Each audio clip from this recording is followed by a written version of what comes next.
Hello everyone, welcome to ಸಂವಾದ classes. ಪರಮಾಣುವಿನ ರಚನೆಯ ಪಾಠದ 55ನೇ ಪ್ರಶ್ನೆ. ಈ ಕೆಳಗಿನ ಉಪಪರಮಾಣು ಕಣಗಳನ್ನು ಕಂಡುಹಿಡಿದ ವರ್ಷ ಮತ್ತು ವಿಜ್ಞಾನಿಯ ಹೆಸರನ್ನು ತಿಳಿಸಿ. ಉಪಪರಮಾಣು ಕಣಗಳನ್ನ ಕಂಡುಹಿಡಿದ ವರ್ಷ ಮತ್ತು ವಿಜ್ಞಾನಿ ಹೆಸರು. ಪ್ರೋಟಾನ್ ಅನ್ನ ಕಂಡುಹಿಡಿದಂತಹ ವರ್ಷ ಯಾವುದು? ಮೊದಲಿಗೆ ಕಂಡುಹಿಡಿದಿದ್ದಂಥದ್ದು ಪ್ರೋಟಾನ್, ಗೋಲ್ಡ್ಸ್ಟೀನ್.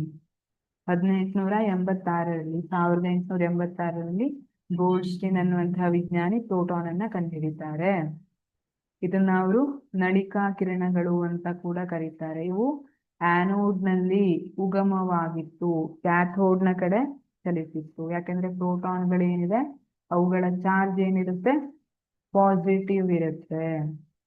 ಸರಿ, ನ್ಯೂಟ್ರಾನ್ ಜೇಮ್ಸ್ ಚಾಡ್ವಿಕ್ 1932ರಲ್ಲಿ ಕಂಡುಹಿಡಿದ್ರು. ಇಲೆಕ್ಟ್ರಾನ್ ಅನ್ನ ಜೆ ಥಾಮ್ಸನ್ 1900ರಲ್ಲಿ ಕಂಡುಹಿಡಿದ್ರು. ಇಲೆಕ್ಟ್ರಾನ್ಗಳನ್ನ ಕ್ಯಾಥೋಡ್ ಕಿರಣಗಳು ಅಂತ ಕೂಡ ಕರೀತಾರೆ. Thank you.